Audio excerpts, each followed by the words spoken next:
시간은 피택 중직자 훈련으로 특별하게 진행되고 있습니다. 오늘 나영아 목사님 통해서 우리에게 말씀 주실 텐데요. 로마서 1장 6절에서 7절 말씀입니다. 두 절 제가 읽어드리겠습니다. 너희도 그들 중에서 예수 그리스도의 것으로 부르심을 받은 자니라. 로마에서 하나님의 사랑하심을 받고 성도로 부르심을 받은 모든 자에게 하나님 우리 아버지와 주 예수 그리스도로부터 은혜와 평강이 있기를 원하노라. 아멘. 나영아 목사님 나오셔서 교회를 세우는 중직자라는 제목으로 말씀 주시겠습니다.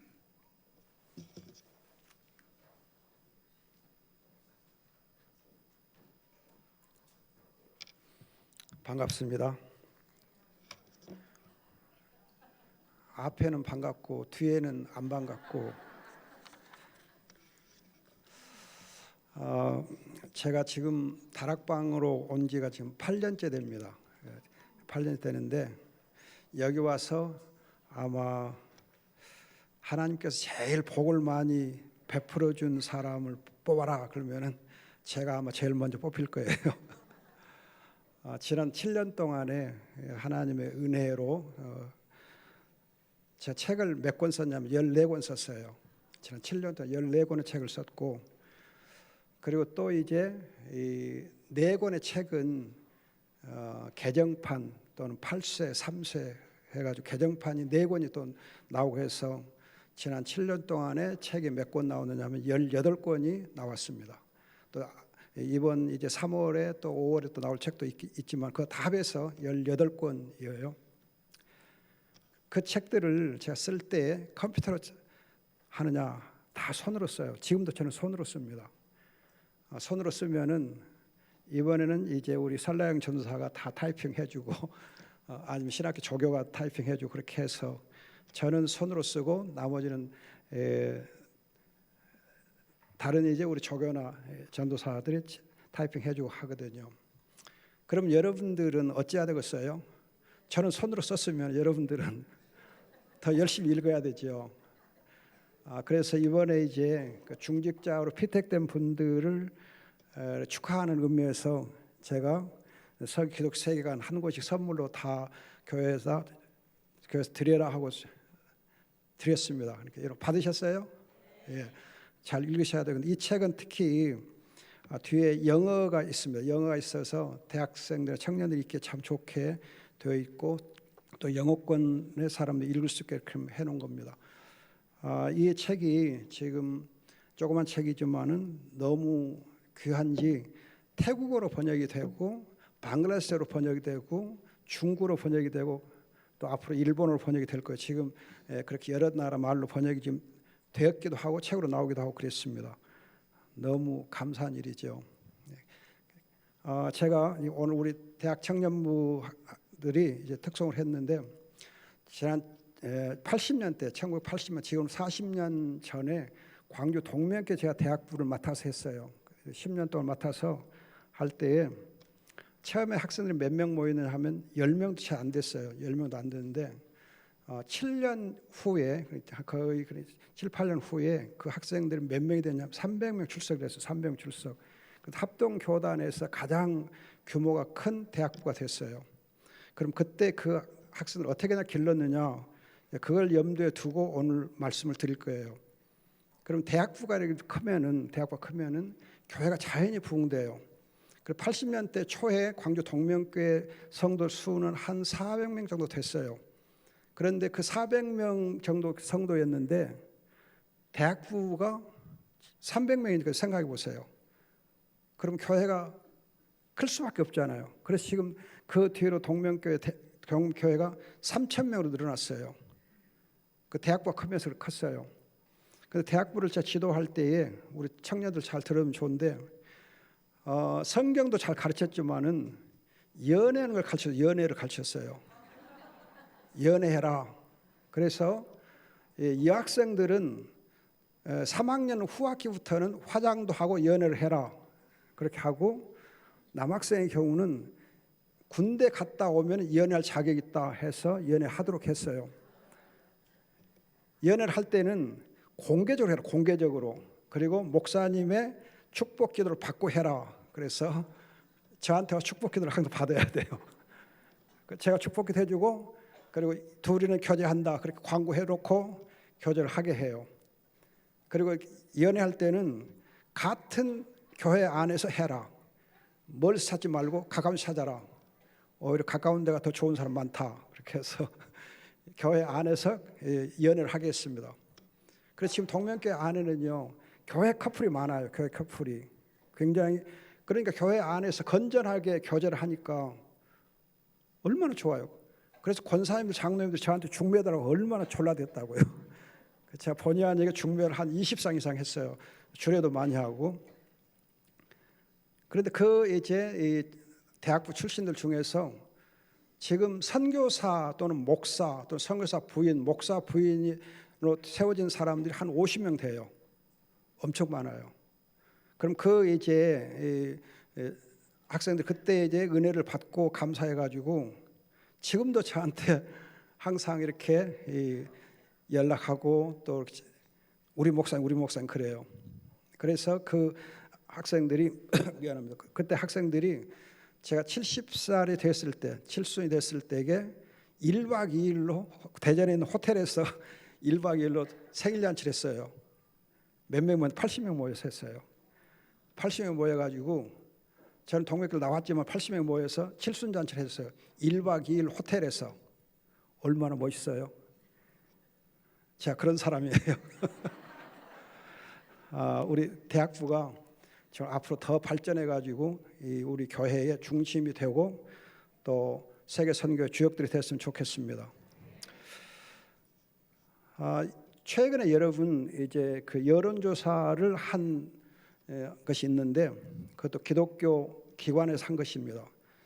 지난 1월 달에 여론조사한 건데 그 여론조사에 의하면은 뉴스에 나왔어요.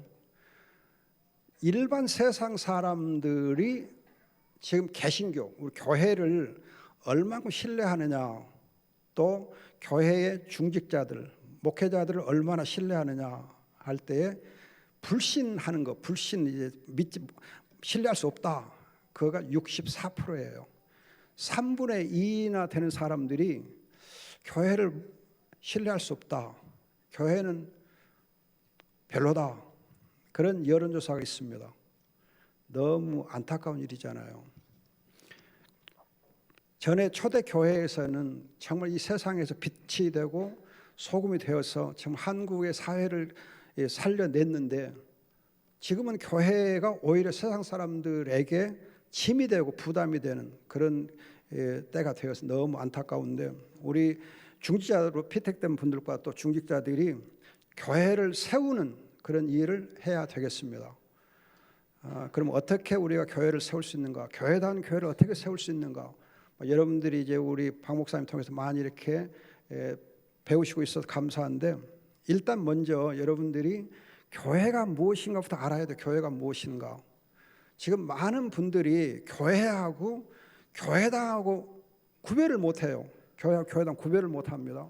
교회당은 교회가 모이는 집은 교회당이고 교회는 따로 있어요.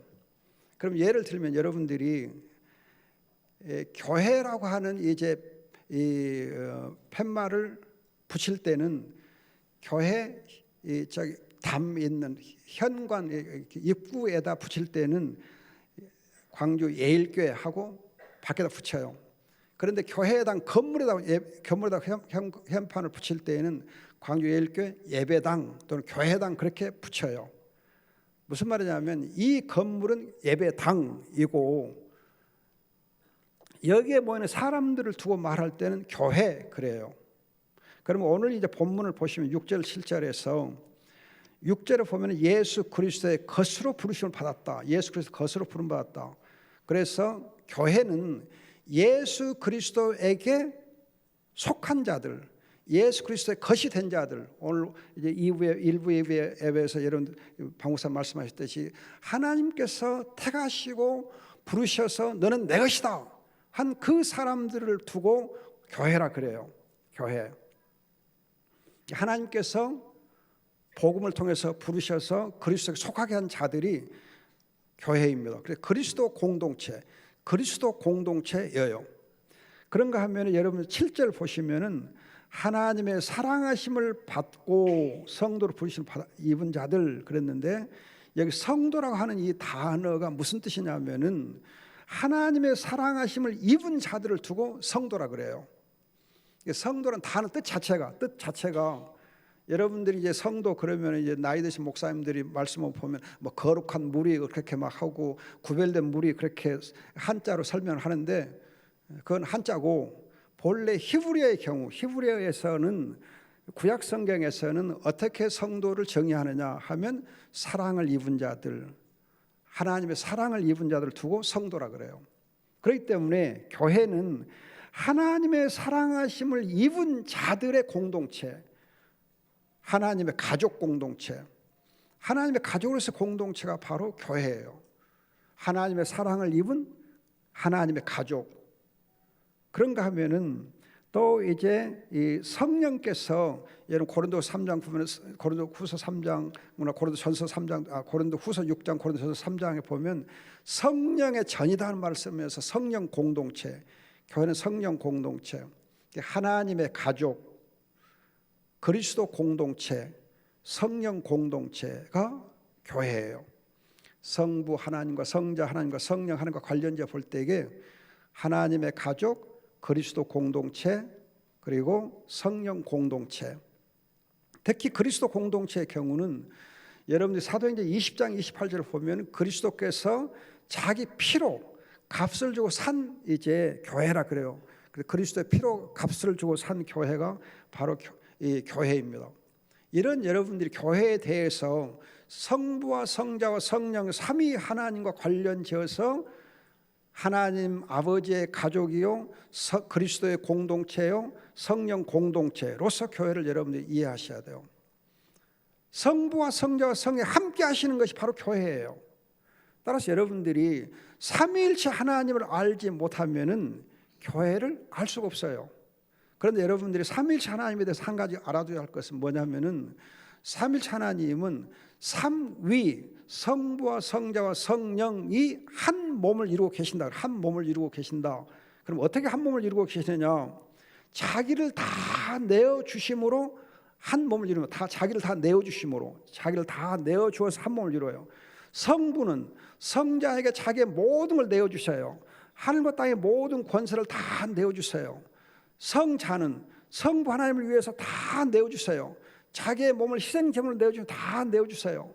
성령은 성부와 성자에게 자기의 모든 걸 다 내어 주세요. 그래서 그리스도에게 성령을 부어 주셔서 성령으로 그리스도 충만하게 해 주신다든지, 또 그리스도의 성령을 또 교회에 충만하게 부어 주신다든지 해서 다 내어 주심으로 하나가 되는 거예요. 따라서 여러분들 교회는 뭐 하는 것이냐? 서로 자기를 다 내어 줌으로 해서 하나 되는 공동체가 교회예요. 자기를 다 내어 줘야, 자기를 내어 줘야 돼요. 그리스도께서 자기의 몸을 다 내어 주시잖아요. 교회는 내어 주는 것, 자기를 내어 주는 것, 내어 주는 거예요. 자기를 통해 자기를 베풀어 주며 자기를 이렇게 내어 줌으로 함께 하는 공동체.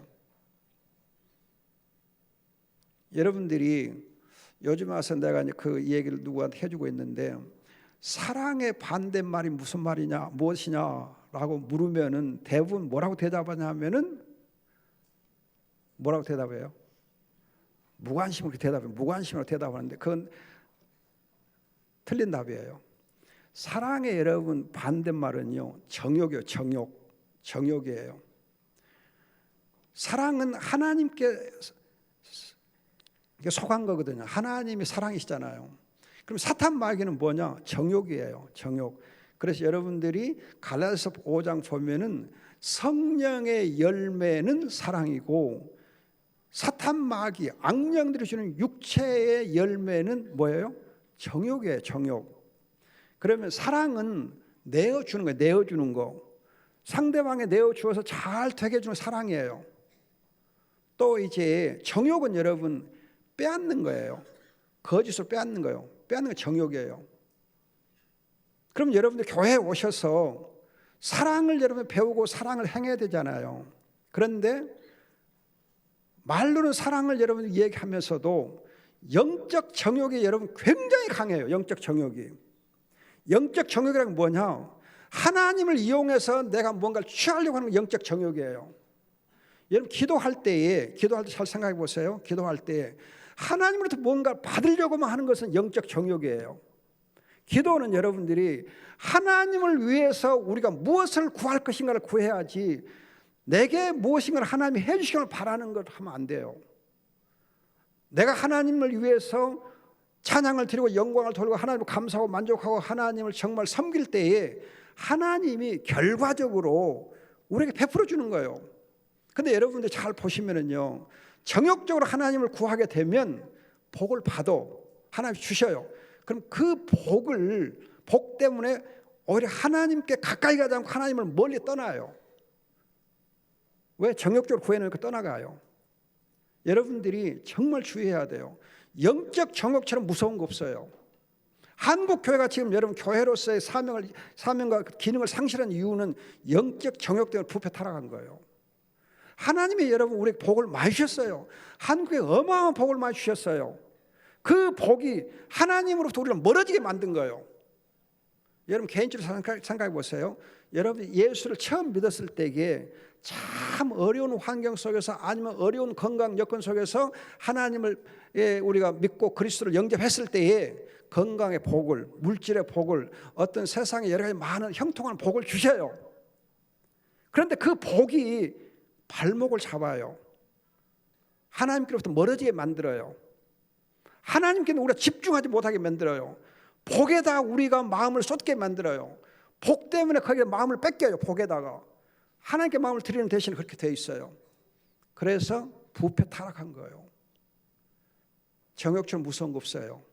여러분 사탄 마귀 여러분 요한복음 8장 44절을 보면은 처음부터 거짓말쟁이고 처음부터 살인자라고 그러잖아요. 그것도 정욕적인 거거든요. 그래서 사탄 마귀에 속한 게 정욕이에요. 그런데 우리가 의외로 영적 정욕에 많이 빠져요. 그래서 교회 안에서 여러분 우리가 내어주고 베풀어 줘야 되는데 사랑은 베풀어 주고 내어주는 것인데 오히려 교회를 통해서 막 취하려고 그래요. 교회를 통해서 막 뭔가 얻으려고만 그래요. 교회를 통해서 내가 뭔가 얻으려고만 그래요. 하나님을 통해서 내가 뭔가 얻으려고만 그래요. 복을 받으려고만 그래요. 복을 받으려고만. 복을 나눠줘야 되는데 제가 이거 나눠드렸잖아요. 복 받는 거예요. 복 받는 거요. 제 돈으로 다 사서 나눠준 거예요. 여러분.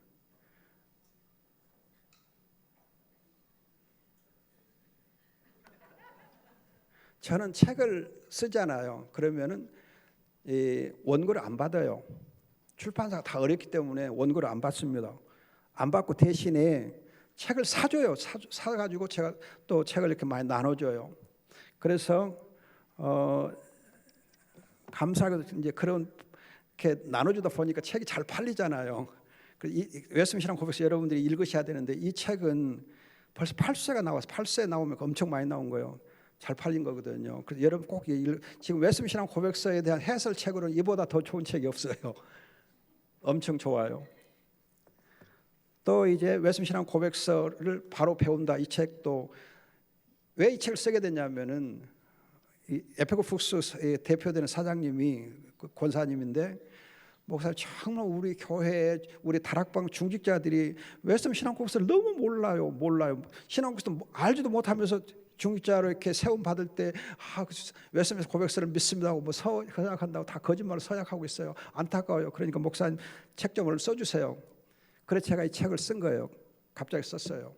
썼더니 우리 중직자 대회에서 이 책 너무 좋다 해가지고 책 출판하면서 2,000권을 중직자 대회에서 나눠줬잖아요. 그리고 이 책이 지금 한 3,000부쯤 팔렸어요. 하나님 은혜지요. 베풀면 여러분들 복을 하나님 주셔요. 베풀어 보세요. 교회는 하나님의 가족이고 그리스도의 성령 공동체이기 때문에 하나님을 이용해 먹으면 안 되고 성도를 이용해 먹으면 안 되고 교회를 이용해 먹으면 안 되고 하나님 복을 이용해 먹으면 안 되고 오히려 베풀어야 돼요. 받은 대로 베풀어야 돼요. 더 막 베풀어야 돼요. 그게 교회예요. 영적 정욕에 사로잡히면 안 돼요. 하나님의 사랑을 알고 사랑은 베푸는 거예요. 나눠주는 거예요. 그래서 여러분들이 로마서도 보면 11절에 내가 너희 보기를 간절히 원하는 것은 어떤 영적인 은사를 너에게 나눠주어서 너희를 견고하게 하라 함이라 그래요. 교회가 어떻게 견고해져요? 어떻게 견고해져요? 나눠주니까 견고해지는 거예요. 나눠주니까. 바울이 영적 은사를 나눠줌으로 해서 교회가 견고하게 되는 거예요. 사도 바울이 로마서를 쓰면서 여기 11절에서 견고하게 한다 그렇게 말씀을 했고 16장 가면 16장 마지막 절에 가면은 16장 마지막 유 목사님 자주 인용하시던데 마지막 보면은요 25절에 내가 복음을 선포하고 예수 그리스도를 이렇게 선포하는 것은 너희를 능히 견고하게 하여 주기 위해서다. 능히 너희를 견고하기 위해서다. 그럼 교회를 견고하게 하는 방법이 뭔가? 하나는 은사를 나눠줌으로 베풀어 줌으로, 하나는 복음을 전해 줌으로, 복음 선포를 통해서 교회를 견고하게 하고, 한편으로는 서로 은사를 나눠주고 서로 이렇게 가진 것을 나눠줌으로 교회가 견고하게 되는 겁니다. 왜? 공동체니까, 하나님 가족이니까.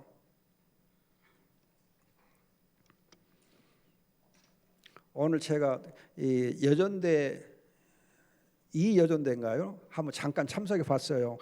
그 박 목사님 바로 옆방에 사길에 참석해 봤는데 보니까는 나이들이 다 젊어 보이더라고요. 그 몇 학년인가 물었더니 6학년이라 그러더라고요.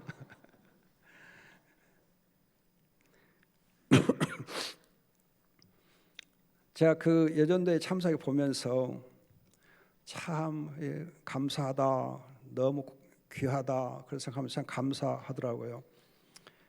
여러분들 교회는 정말 서로 이렇게 나눔을 베풀고 서로 섬겨주고 하면서 사랑을 나눌 때 교회가 교회다워져요. 자, 교회가 무엇인가를 저는 알고 교회를 세워야 돼요. 교회당하고 교회는 달라요. 교회가 교회다워져야 교회당도 빛이 나는 거죠. 여러분들이 지금 교회 건축하기 위해서 기도를 많이 하고 준비하고 계시는데,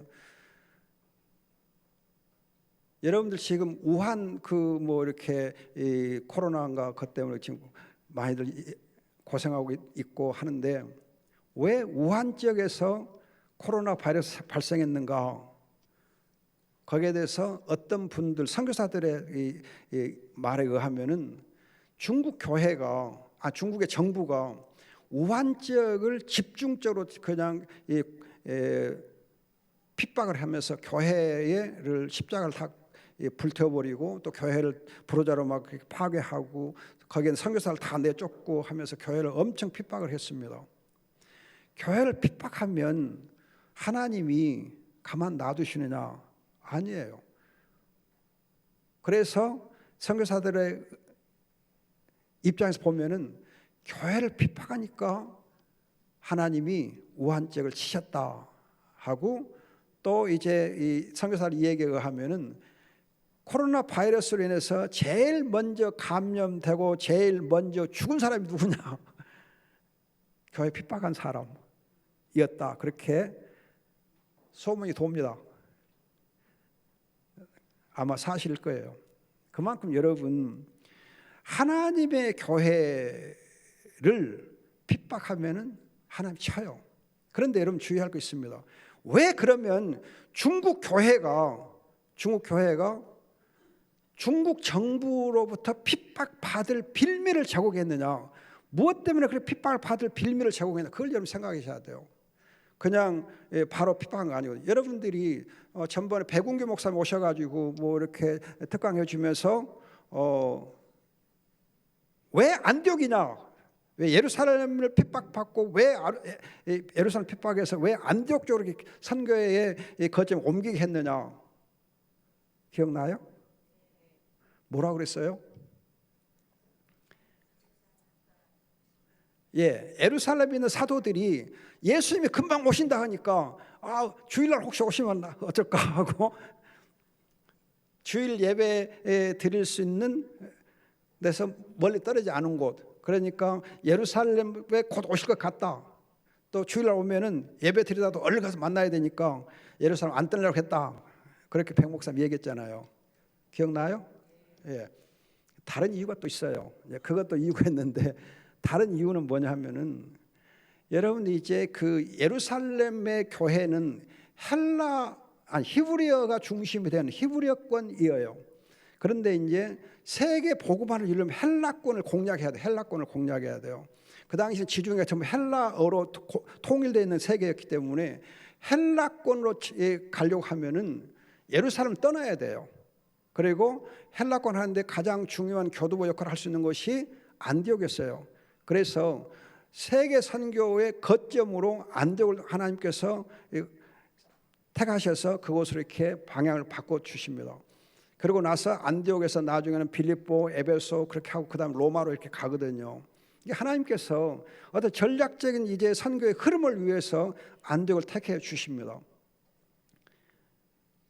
그런데 여러분들이 그 핍박받는 데 있어서 그 어떤 이유가 있는 것처럼 중국 교회가 핍박받는 데 큰 이유가 하나 있어요.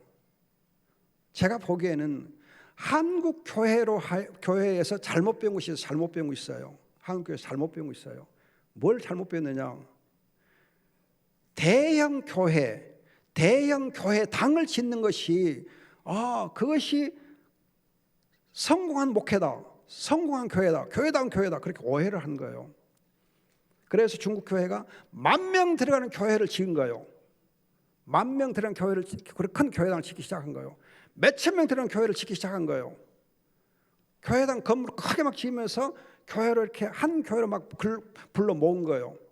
그러니까 중국 정부가 볼 때에 야, 이것들 봐라. 전에는 가정교회고 눈에도 안 보였는데 조금조금 모였는데 이제는 야, 10,000명이 한꺼번에 모여, 몇만 명 한꺼번에 모여.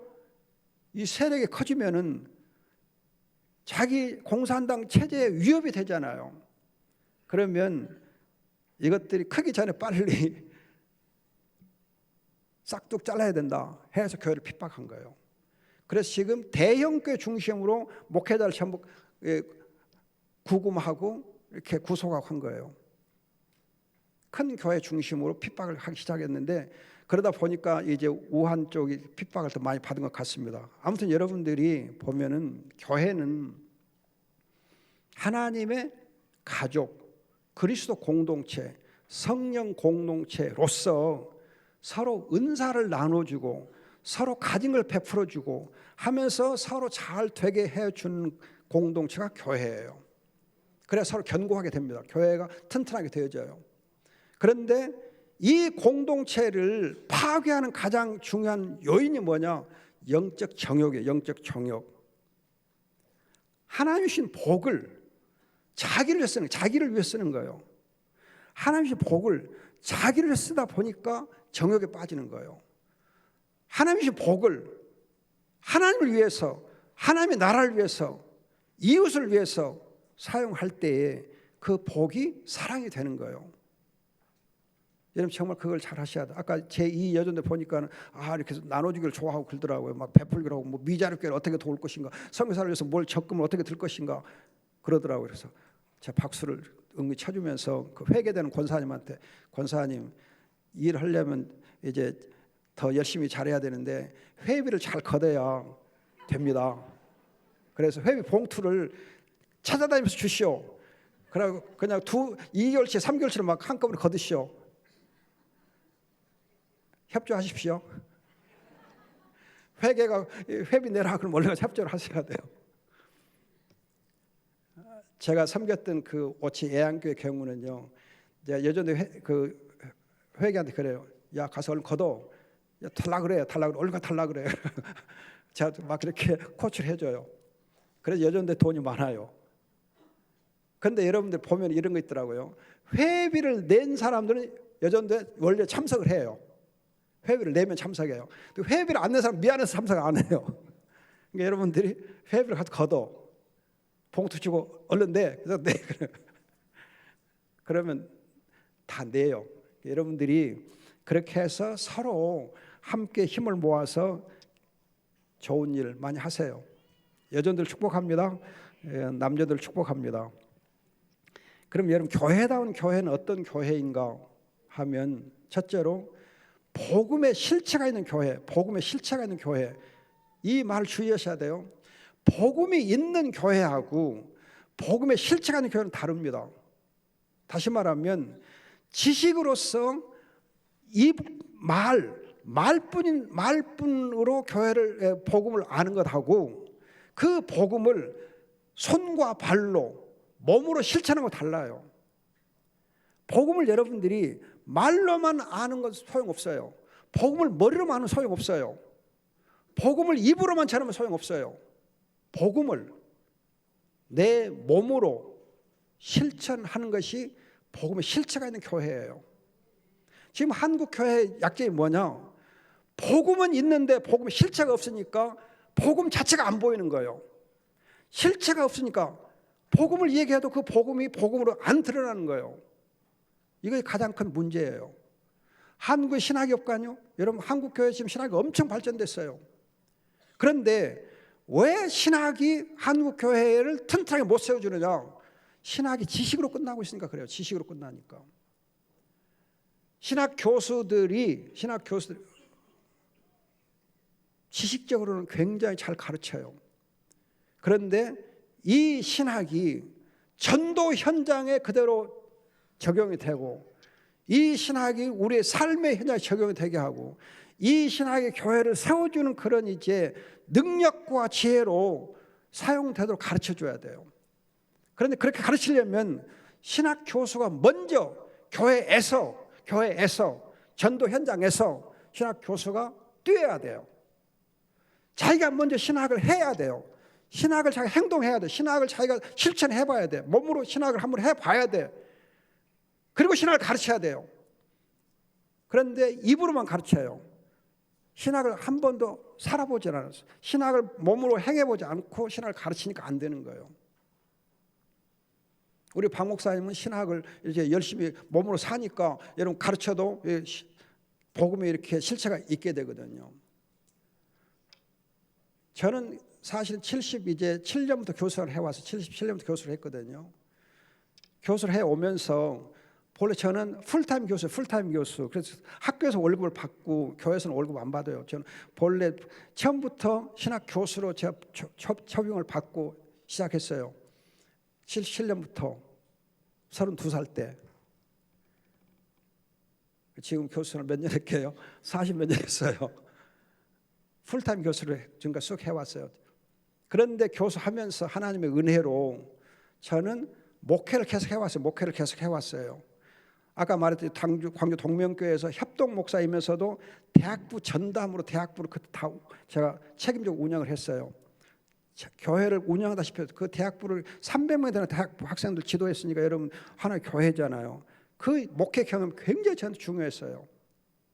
그리고 제가 미국 유학할 때도 유학하는 중에도 교회 목회를 했어요.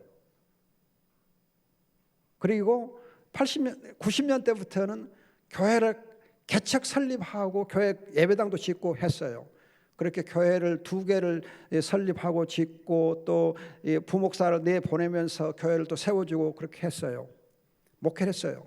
저는 복지관도 세워서 복지관도 했어요.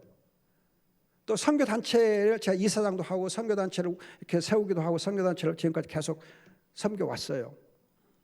전문 선교단체를 섬겨보고 복지관도 해보고 목회도 해보고 또 선교 지역에 많이 가서 가르쳐도 보고 선교지 탐방도 하고 또 외국에 있는 똑똑한 젊은이들을 한국으로 불러다가 제자로 키워서 내보내고 사람 키우기도 하고 교수 요원들 키우기도 하고 그렇게 몸으로 신학을 살면서 하니까 복음의 실체가 내게서 경험되는 거예요.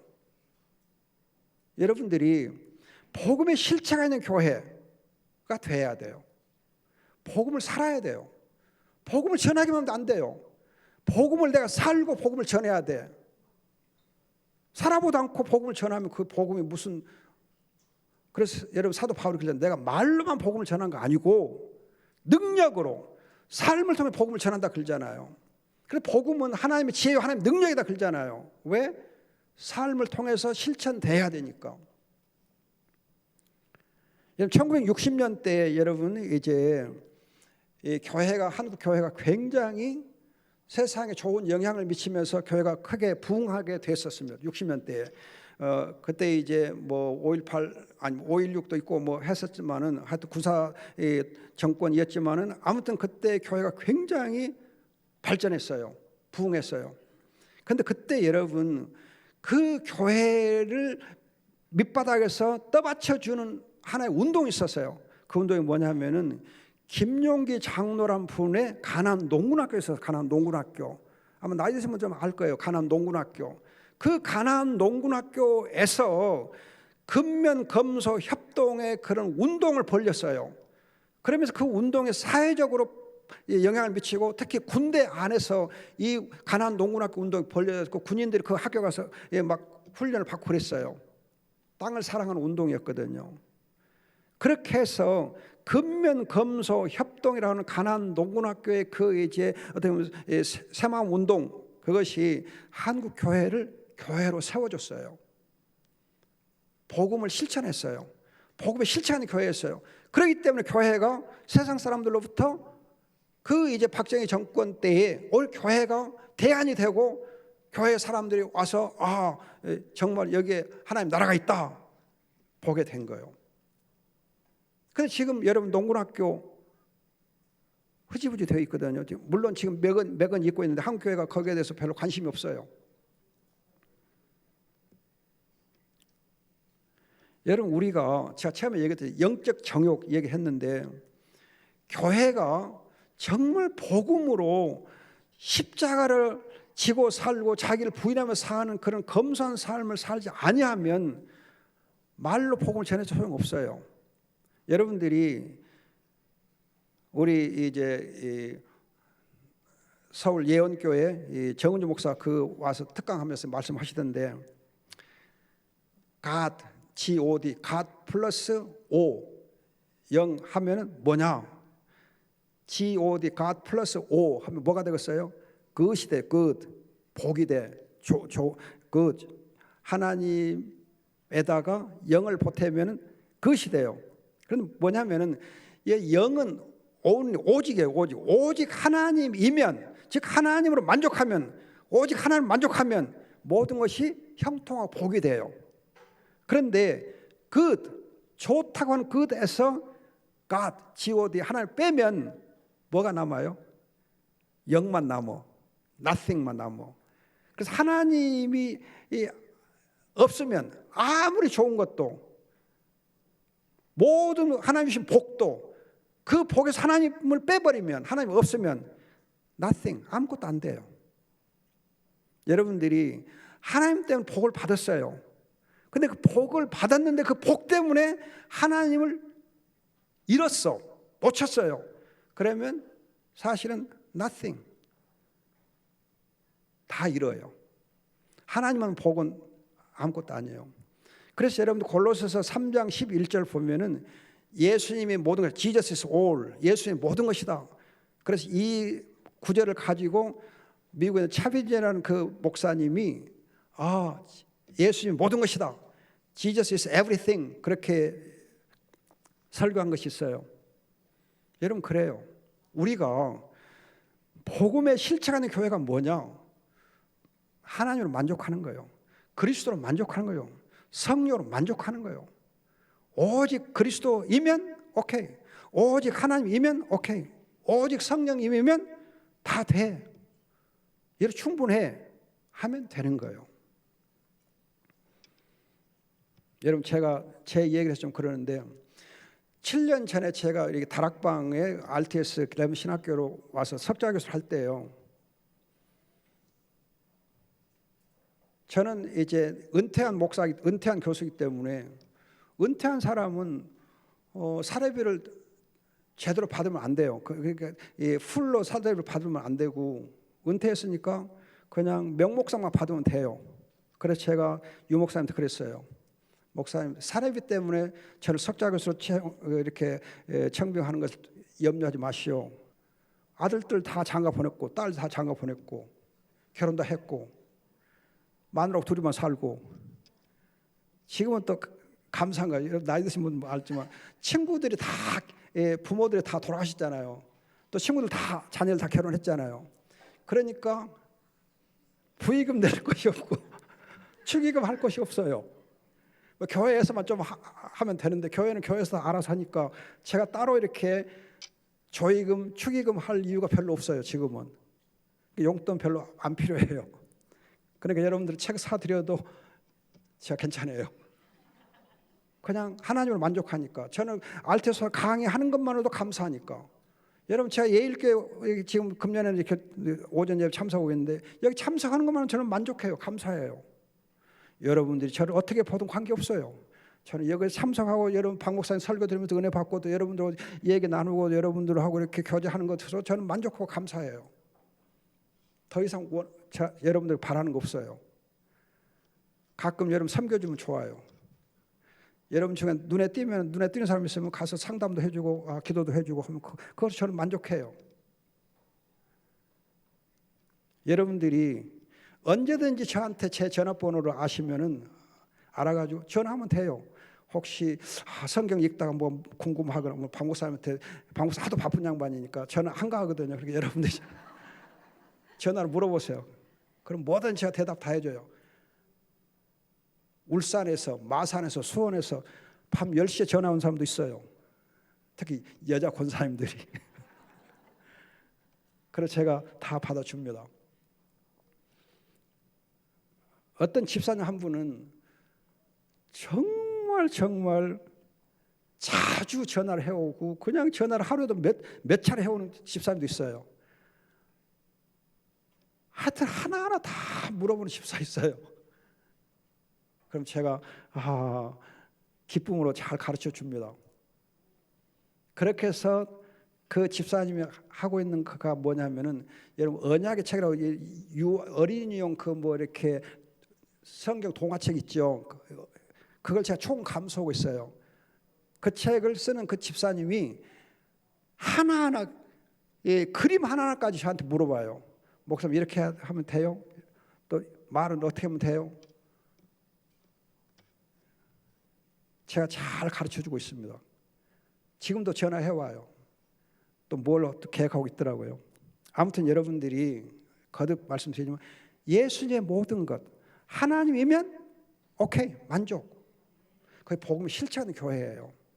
여러분 정말 하나님을 이용해 먹지 마세요. 교회를 이용해 먹지 마세요.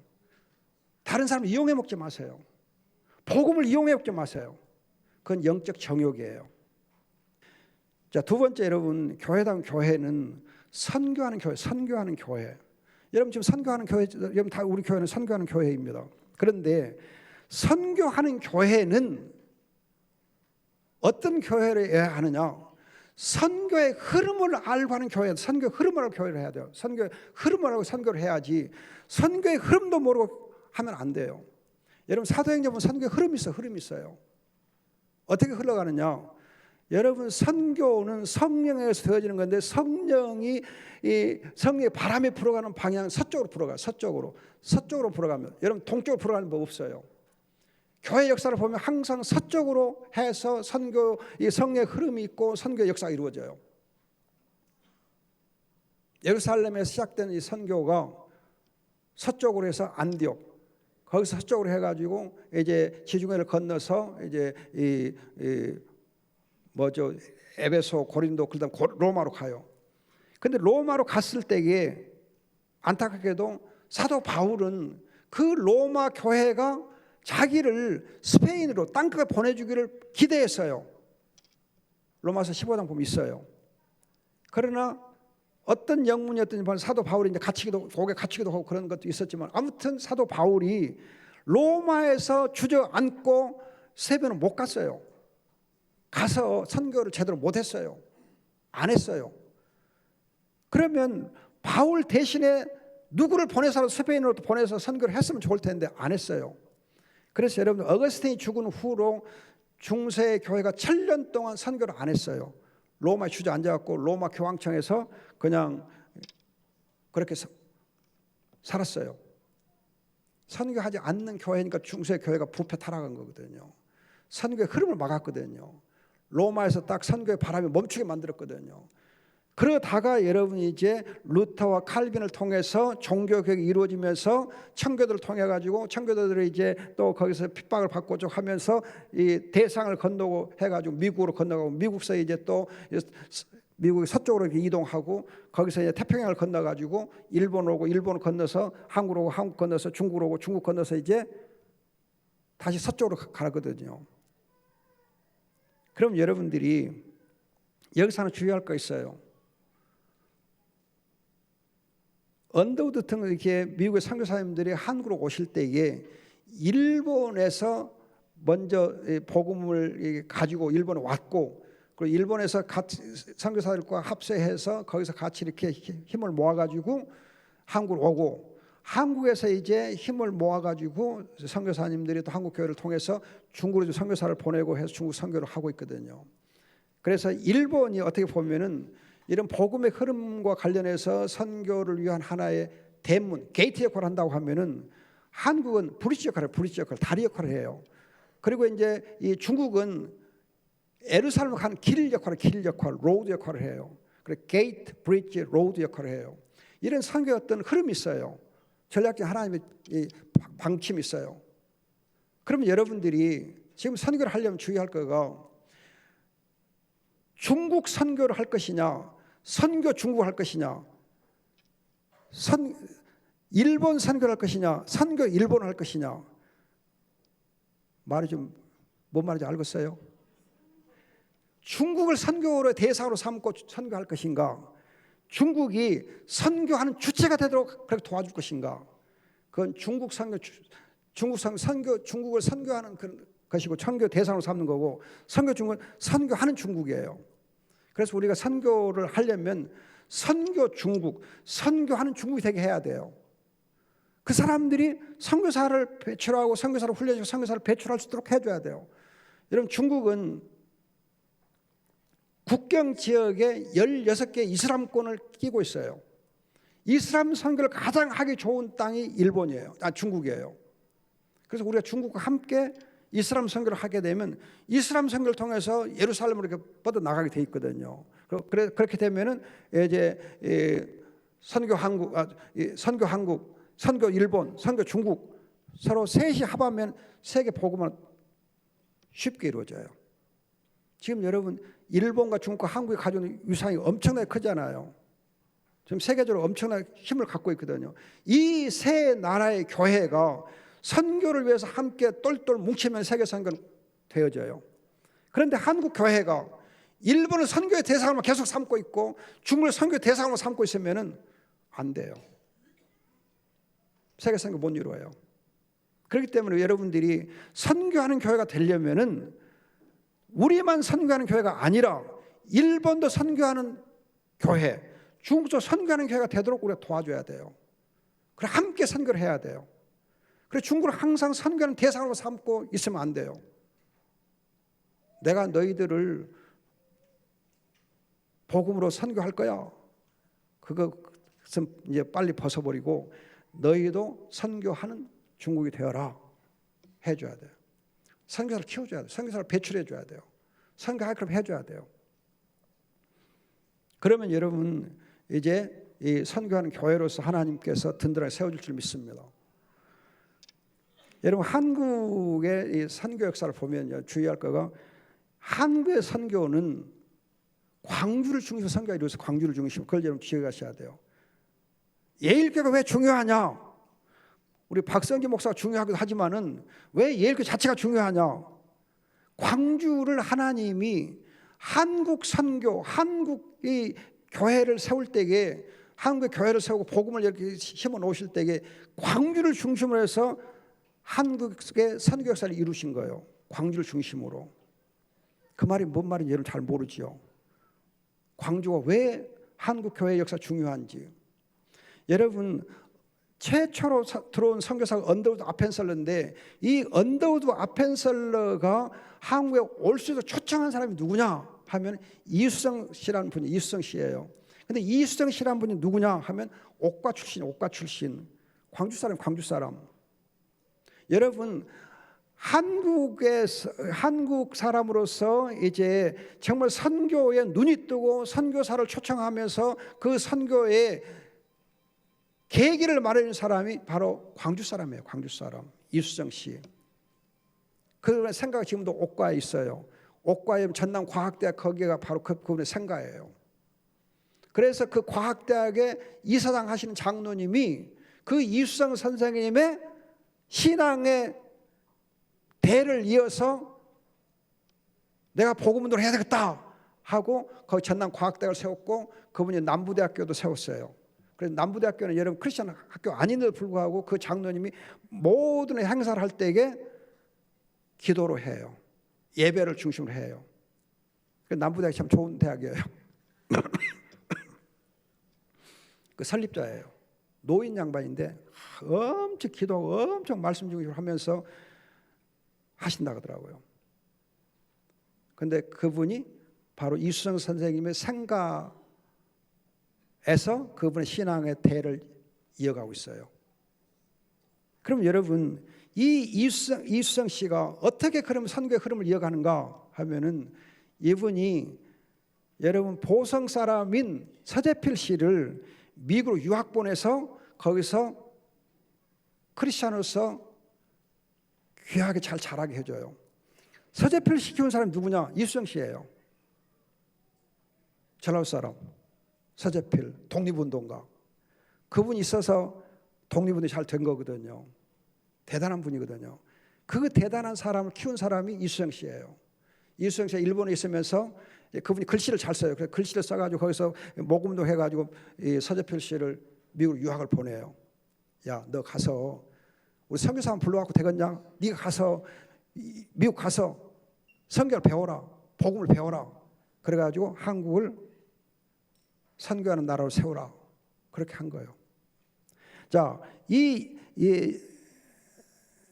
이수정 서재필 씨의 맥을 이은 이 광주가 감사하게도 남장로 교회의 유진별 선교사가 광주로 오셔요. 남장로 교회는 미국에서 굉장히 보수적이고 복음주의적인 그런 교회예요. 그래서 그 교회 선교사로 오셨는데 제일 먼저 오신 선교사 유진별 선교사. 그럼 여러분 유진별 선교사를 여러분 기억해야 할 이유가 뭐냐면 그분의 4대 손자들 지금도 한국에 선교를 하고 있어요. 여러분 가끔 인요한 선교사 이름 듣죠? 연세대학교 국제학부 국제의료 팀장 하고 있는 인요한 선교사. 그분 순천 사람이거든요. 지금도 전라도 말 잘하고 그러면서 이 새끼하고 하고 그러는데 아무튼 그 4대가 하는데 이 유진별 재단이 지금도 북한 선교를 하고 북한 선교를. 그래서 여러분 북한과 우리 남쪽하고 사이가 아무리 안 좋아도 유진별 선교 재단은 북한에 가서 결핵 퇴치를 하고 있어요. 지금도 왔다 갔다 해요. 어떤 상황에서도 이 유진별 재단은 북한에서 항상 환영해요. 와서 도와주라 그래요.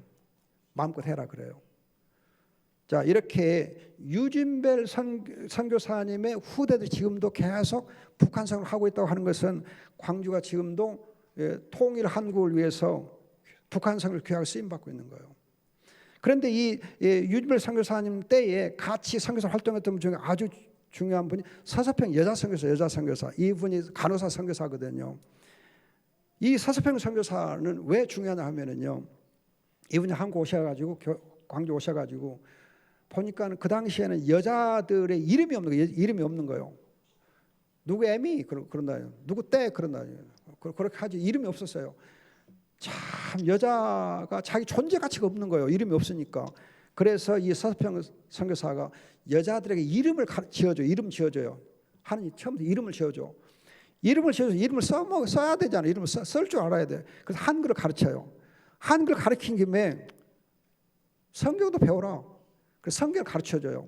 그래서 이 서서평 선교사가 세운 게 뭐냐면 이일 여자 성경학교 세워요. 이일 여자 양림동 여러분 호남신학대학인데 그 호남신학대학의 그 자리가 본래 이일 성경 학원이 있어서 이일 성경학교가 거기서 여자들을 성경학교 가르쳤어요.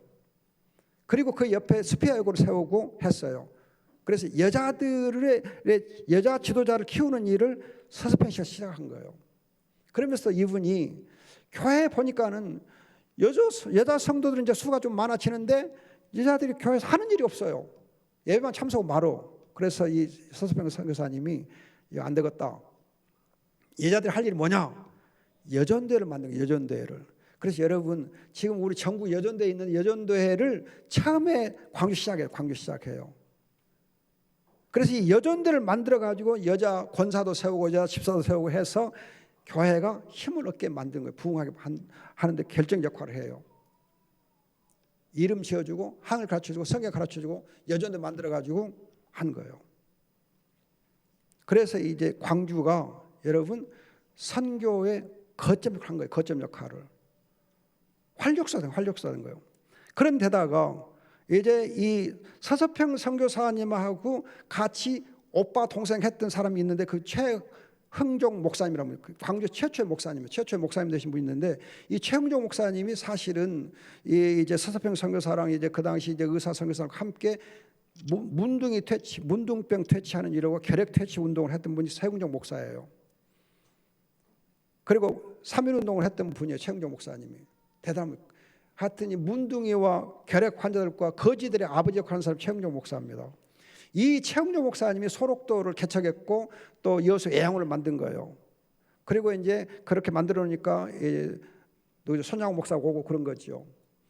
그래서 최흥종 목사 이 분이 사실 광주에 어마어마하게 위대한 목회자예요.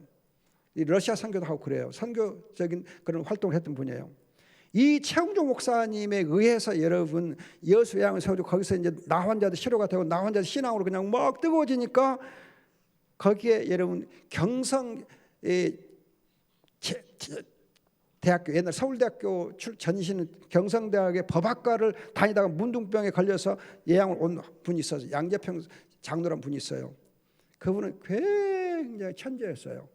이분이 성경을 막 암송을 했어요. 막 외웠어요. 그럼 자기 혼자 외운 거 아니고 거기는 문둥이들을 같이 야 우리 성경 불학보를 만들고 성경 암송을 해요. 그러면서 영적 충만해요. 그때 그 양재평 선교사에게 감동받고 영향을 받은 사람 김중원 목사예요. CC 김중원 목사. 그러면서 CC가 여러분 그 분의 이제 신앙에 이제 신앙 영향을 받아가면서 한국 복음화, 민족 복음화 운동의 산실이 된 거예요. 민족 복음화 운동 산실이 된 거예요. 그래서 김중원 목사님 CC를 만들면 여러분 CC는 광주 시작된 거예요. 물론 미국에서 시작됐지만 한국에 시작될 때는 광주가 여러분 CC 본산지예요. 그래서 지금도 CC의 모든 리더들은 거의가 다 광주 사람들이에요. 민족 복음화에 기수역할한 것이 바로 최흥종 목사님, 양재평 장로님의 신앙의 맥을 이은 김중권 목사님이에요. 그래서 CC가 생겨난 거예요. 그런데 그때 1960년대 초반에 같이 또 생겨난 선교단체가 하나 있어요. 유배표라는 선교단체. 이 유배표라는 선교단체는 서서평 선교사의 뒤를 이어서 이일 선교 교장을 했던 배사라 선교사라는 분이 있어요. 이일 선교 교장을 했어요. 그런데 이일 선교학교가 전주에 있는 이제 한일신학교하고 이렇게 합해지면서 이일 선교학교가 전주로 옮겨가게 되면서 폐쇄가 돼요. 그래서 이분이 교장직을 이제 그만두게 되니까 뭘 할까 하다가 CCC가 하는 걸 보고는 나도 대학생 선교를 해야 되겠다 해서 대학생 선교를 하게 돼요. 그래서 광주에서 UBF하고 CCC가 두 개가 같이 동시에 시작되면서 이 대학생 선교 운동을 활발하게 해요. 그런데 이제 이 CCC는 민족 복음화 운동에 포인트를 맞추는가 하면은 UBF는 세계 선교 운동에 포인트를 맞춰요. 그래서 그 당시에 이제 독일에 이제 간호원들이 가지 않아요. 파송될 때에 UBF는 독일에 간호사를 보내면서 선교사로 보내요. 선교사로. 그리고 광부를 보낼 때도 선교사를 보내요. 그런가 하면 또 그 당시에 또 70년대 초에 미국의 의사들이 한국에서 의대를 졸업한 사람이 미국 의사로 막 갔어요. 그때 이 미국의 의사들을 파송하면서 자비랑 선교사를 파송해요. 그러다 보니까는 선교 붐이 일어나면서 UBF에서 선교사가 많이 나가고 지금 여러분 UBF에서 보낸 선교사면 5천 명이 넘어요. 어마어마 다 자비랑 선교사예요. 교수, 의사, 간호사 대부분 전문인들 선교사를 해요. 그 영향을 받아 한국 교회가 선교하는 교회가 된 거예요. 또 선교의 어떤 전략적인 그런 걸 가지고 한 거거든요. 여러분들이 이걸 보면 광주라고 하는 이 곳이 한국 교회뿐만 아니라 세계 선교의 중심 역할을 하고 있는 거예요. 중심 역할을 하고 있는 거예요. 이러한 여러분들이 선교의 맥을 알고 선교하는 교회가 되어야 돼요. 광주를 하나님 사랑하시고 이 광주를 택하여 부르셨기 때문에 이 광주에 있는 이 예일교를 통해서 어떻게 선교를 하나님 펼쳐나갈 것인가 큰 기대를 하면서 여러분들이 선교를 벌려 나가야 돼요. 그러면 여러분들이 이 교회가 반드시 여러분 크게 부흥해요. 제가 아까 광주 동명교 대학부 얘기를 했는데 대학부 처음에 할 때게요. 제가 막 시작하면서 뭐라 했냐? 300명의 선교사를 주옵소서 기도를 하자 그랬어요. 대학 학생들에게 300명의 선교사를 우리 가운데 세우시옵소서. 그것도 20년 내에 30명의 선교사를 300명의 선교사를 우리가 주옵소서 하고 기도를 하게 했어요. 그러니까 학생들 어쩌겠어요? 선교에 대한 비전을 다 갖게 된 거예요. 하여튼 어떻든 간에 선교의 비전을 갖고 그걸 기도하기 시작한 거예요. 그 기도가 모아진 거예요. 그래서 여러분 제가 아까 얘기했듯이 그 학생들 중에서 거의 50명 가깝게 선교사님, 선교사 부인, 목사 부인으로 지금 하나님 세우셨다니까요. 어마어마한 거지요.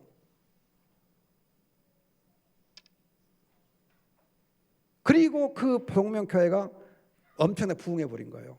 선교하는 교회가 되니까 부흥한 거예요. 그 대학부 출신들 중에서 지금 뭐 인터서브 대표도 나오고 호프 단체 대표도 나오고 OMF 대표도 한국 대표도 나오고 그렇게 대표들이 셋이나 나왔어요. 한국의 중요한 선교단체 대표들이 세워진 거예요. 그 출신들 중에서 엄청난 거예요. 여러분 선교하는 교회, 선교의 비전이 있는 교회 하나님이 쓰시게 돼 있어요. 그런데 광주가 여러분 한국 교회에 있어서 선교의 중심지였어요. 광주에서 하나님 선교를 역사 이루어온 거예요. 광주는 여러분 참 어떻게 보면은 문제도 있는 것 같지만 하나님이 하여튼 들어 쓰시는 거예요. 이 맥을 여러분 알고 선교하는 교회 되면 이 예일교회를 하나님 크게 쓰실 줄 믿습니다. 자, 여러분들 정말 선교사를 파송하고 그 파송 선교사가 또 거기 현재 가서 파송하는 교회, 선교사 파송하는 교회로 이렇게 세우도록 해줘야 돼요.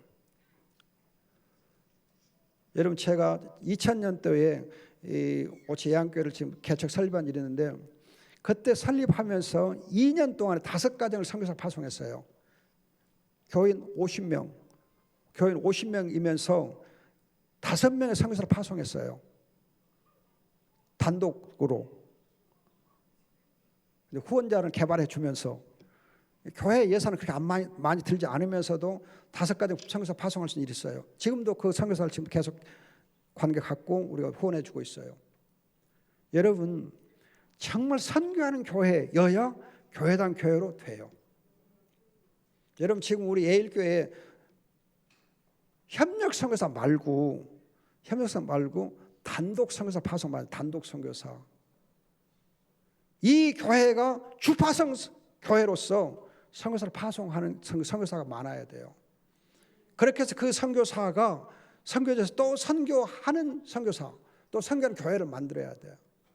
그렇게 여러분들이 선교사를 이렇게 후원해 줘야지 그냥 선교만 가서 하고 있고 선교사를 키우지 않고 현지인 선교사를 키우지 않으면 소용없어요. 현지인 선교를 키워야 돼요. 현지인 선교사, 선교사 선교를 키워야 돼요.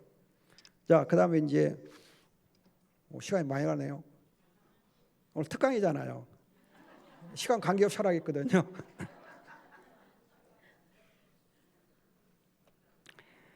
세 번째 이제 끝입니다. 세 번째로 신학 있는 교회, 신학 있는 교회. 여러분들 생각하면 신학은 목사님이나 하고 또 교수님이나 신학하지 어떻게 평신도가 신학을 하냐.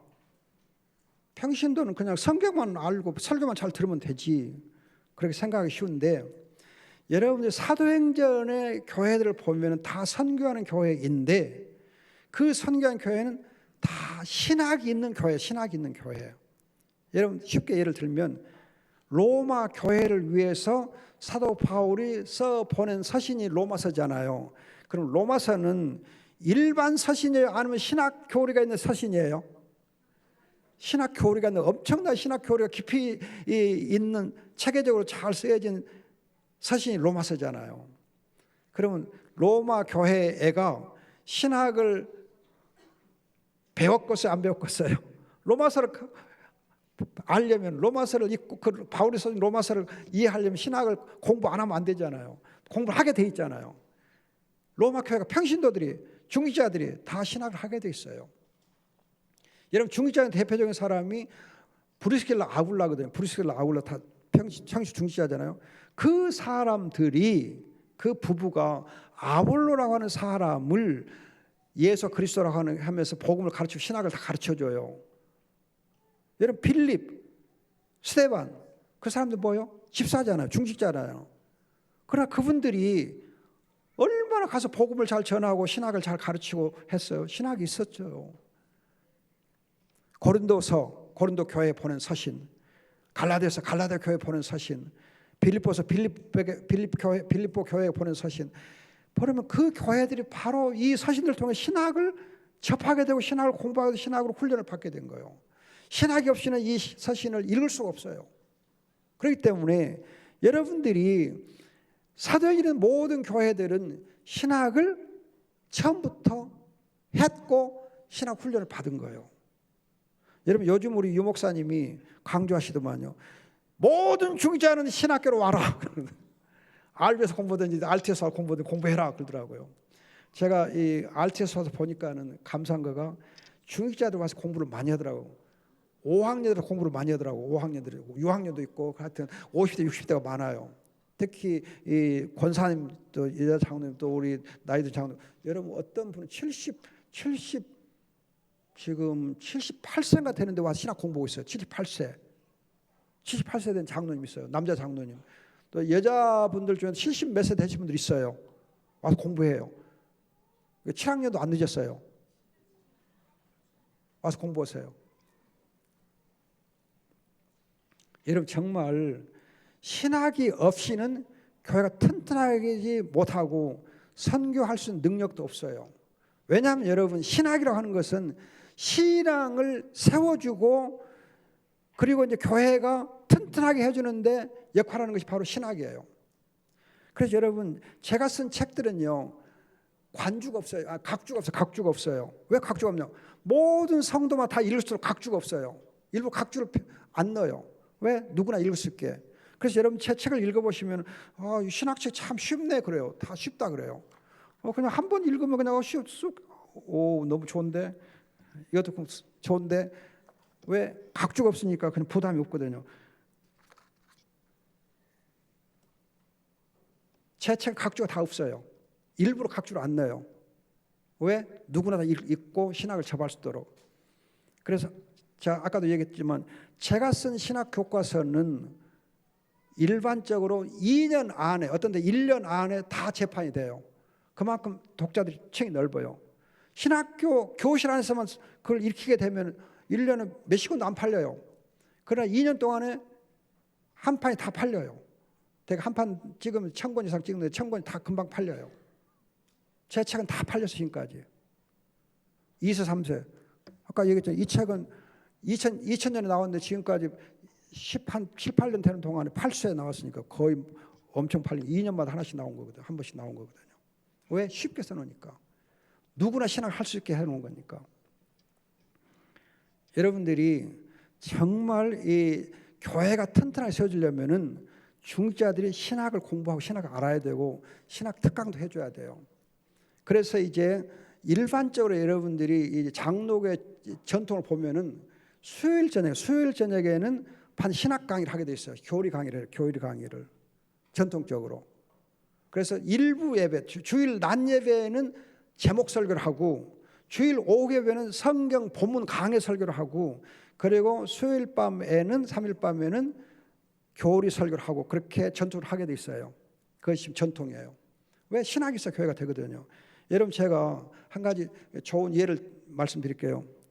이 책이 나온 뒤에 얼마 안 돼서 저를 알지도 못하는 분 목사님인데 그것도 통합측 목사님인데 광주 베델교회 목사님이 손성현 목사님이었는데 그분이 제 책을 어디서 봤던가 봐. 보고는 너무 좋다 하고는 저를 알지도 못하면서 이 책을 구해가지고 500권을 주문해가지고 중직자에 다 나눠주고 1년 동안 강의를 한 거예요. 자기가 스스로. 그래서 그 베들교회 여러분 아시는 대로 엄청나게 지금 교회가 커졌잖아요. 엄청 튼튼한 교회가 됐잖아요. 왜? 이것 때문에 그래요. 이걸 500권을 사주고 읽히고 가르친 거예요. 그대로 교회가 튼튼하게 세워진 거예요. 힘있게. 부흥했어요. 통합적 교회 중에 베들교회가 지금 대표적인 교회 중 하나잖아요. 광주에서는. 이거 한번 읽어갖고 재미 본 거예요. 그래서 여러분들에게 이 책 구하라고 한 거지요. 읽으시라고 한 거지요. 그래서 제가 책 팔아먹으려고 한 거 아니에요. 저는 아무 관계 없어요. 저는 이거 팔아봤자 저한테 이익 아무것도 없어요. 오히려 제가 물어 넣어요. 여러분들에게 지금 제가 DC를 많이 해서 주잖아요. 그러면 출판사에 대해서 제가 물어 넣어야 할 것이 있어요. 사서 놓고 물어 놓고 해요. 왜? 베풀어야 제가 복을 받으니까. 책을 쓰고 베풀어야 복음의 실체를 사는 거니까 내가 복을 받아요. 그래서 책이 잘 팔리는 거예요. 왜? 내가 투자를 하니까. 내가 베푸니까. 제가 농담하는 거 아니에요. 정말 여러분, 제가 베풀어 줄 때에 하나님이 이 책을 통해 복을 하나님 또 나눠주세요. 그리고 교회를 세워주는 거예요. 신학 있는 교회여야 튼튼하게 세워져요. 그럼 여러분들이 장로교회 신학의 핵심은 칼빈과 웨스민스터 고백서예요. 그러면 칼빈의 신학이 잘 체계화되어 있는 것이 웨스민스터 고백서예요. 따라서 여러분 우리 중직자들은 이 웨스민스터 고백서를 반드시 공부해야만 되게 돼 있어요. 그래야 중직자 역할을 하게 돼 있거든요. 왜? 이것이 우리의 신학의 기본이고 우리 장로교의 기본 신학이니까. 그래서 여러분들이 정말 이제 이 웨스민스터 고백서를 바로 배운다. 이건 입문서이기 때문에 이걸 읽어보면은 이걸 읽기 쉬워요. 여러분들이 이 신앙 고백서가 왜 좋은 책이냐, 제 책이 좋은 책이냐 하면은 뒤에 대요리문답, 소요리문답 있어요. 요리문답 다 있어요. 근데 다른 책에는 그거 없어요. 그래서 제 책은 대요리문답, 소요리문답 다 있어요. 또 영어 본문이 또 다 있어요. 영어와 한글이 같이 되어 있어요. 그러니까 영어로도 읽으면서 한글도 있고 한글도 읽으면 영어로 있고 이해하기 쉬워요. 소요리문답 다 영어가 있어요. 대요리문답은 제가 번역을 또 다 새로 잘 해놔서 읽기가 쉽게 되어 있어요. 그럼 대요리문답이 왜 중요하냐? 여러분 웨스민스터 고백서의 본문보다도 대요리문답 분량이 배나 많아요. 그래서 대요리문답이 신학적인 체계를 잘 잡아 설명해 놨어요. 따라서 여러분들이 원론적인 것은 신앙 고백에서 본문은 원론적으로 얘기했다고 하면은 대요리문답은 그것을 좀 더 조목조목 쉽게 자세하게 설명해 놨어요. 분량이 많아요. 한 가지 예만 들어드릴게요. 자, 41문답 보면은 대요리문답 41문답 보면 왜 우리의 중보자가 예수라고 불리웁니까? 왜 우리의 중보자 예수라고 불리웁니까? 답. 우리의 중보자가 예수라고 불리웠던 것은 그가 자기 백성을 그들의 죄에서 구원하시기 때문입니다. 마태복음 1장 21절. 그걸 가지고 문답을 해요. 왜 중보자가 예수라고 불리웁니까? 그가 자기 백성을 그들의 죄에서 구원하기 때문입니다. 그 다음에 왜 우리의 중보자가 그리스도라고 불리웁니까? 처음에 예수라고 불렸습니까? 그랬잖아요. 그러면 그 다음에 42문답은 왜 중보자가 그리스도라고 불리우는가? 처음에 예수라고 불렸는가? 그 다음 그리스도라고 불리는가? 우리의 중보자 그리스도라고 불렸던 것은 그가 성령을 한량없이 받았기 때문입니다. 이로써 자기의 교회의 선지자, 제사장, 왕의 삼중직을 낮아지심과 높아지심의 단계 수행하기 위하여 성별되고 또한 권세와 능력을 충만하게 던지셨기 때문입니다. 얼마나 자세하게 잘 나와 있어요. 이것 하나만 딱 읽으면은 유목사 삼중직을 그렇게 강조하고 뭐 그리스도 예수는 그리스도 뭐 강조하는데 이거 딱 읽으면 여러분 딱 금방 신학적으로 정립이 되잖아요. 그러면 여러분 신앙이 훨씬 튼튼하게 되잖아요. 자, 그 다음에 43문답 보면 미안합니다. 그리스도와 선지자 직분을 어떻게 수행하셨습니까? 그리스도는 교회의 건덕과 구원에 관한 모든 일에 있어서 하나님의 온전한 뜻을 모든 세대에 성령과 말씀을 통해서 여러 가지 시행 방법으로 교회에게 계시하면서 선지자 직분을 수행하십니다. 어떻게 수행하세요? 지금도 어떻게 수행하세요? 복음을 선포해서 수행하고 계신다. 그 다음에 그리스도가 제사장 직분을 어떻게 수행하십니까? 그리스도는 제사장 직분을 두 가지로 수행하십니다. 첫째, 하나님께 흠없는 희생제물 자신을 단번에 드림으로 자기 백성의 죄를 위하여 화목제를 드십니다. 화목제를 드셨어요. 둘째, 자기 백성을 위하여 계속적으로 중복을 드리는 일입니다. 제사장 직분 어떻게 해요? 하나는 자기 몸을 희생제물 드리고 또 하나는 중복을 드림으로. 그 다음에 그리스도가 왕의 직분을 어떻게 수행하십니까? 그리스도는 왕의 직분을 다음과 같이 세 가지로 수행하십니다. 첫째, 세상에서 한 백성을 불러내어, 오늘 박 목사님 택한 백성 그랬잖아. 내 백성, 자기 한 백성 불러내어 자신에게 속하게 하시고 저에게 직분자들과 율법과 권징을 제정해 주심으로 그가 분명하게 자기 백성을 다스리십니다. 그러니까 교회를 통해서 다스리시고, 그 다음 자기의 택한 백성에게 구원의 은혜를 베푸시고 그들을 순종할 때에는 상을 주시나 그들의 죄에 대해서는 바로잡으시고 그들이 시험과 고난을 당할 때 항상 지키시고 힘이 되어주시며 그들의 모든 대적을 억제하고 이기시며 하나님 자신의 영광과 그들의 유익을 위하여 만사를 권능으로 처리하십니다. 사탄 마귀를 이겨주세요. 그리고 모든 것을 합력의 선을 이루어주시고 자기 영광을 드러내세요. 셋째, 하나님을 알지 못하고 복음에 순종하지 않은 나머지 사람들에 대해서는 복수하십니다. 그렇게 해서 그리스도가 선지자직, 제사장직, 왕직분을 수행하십니다. 설명되어 있거든요. 여러분 읽어보니까 얼마나 좋아요. 금방 쏙쏙 들어오잖아요. 그것이 여러분 신앙고사 대의문답이요. 그래도 안 읽으실래요? 이렇게 잘 설명되어 있는데, 이렇게 쏙쏙 들어가게 되어 있는데, 이렇게 대의문답이 190, 여러분 6문답과 196개 문답이에요. 자세하게 되어 있어요. 그런데 여러분들이 간단하게 말씀드리고 마칠게요. 5시까지 마쳐야 될 건데 3분 남았네요. 조금 더 지나게 생겼네요. 피곤하시면 일어서 가셔도 돼요.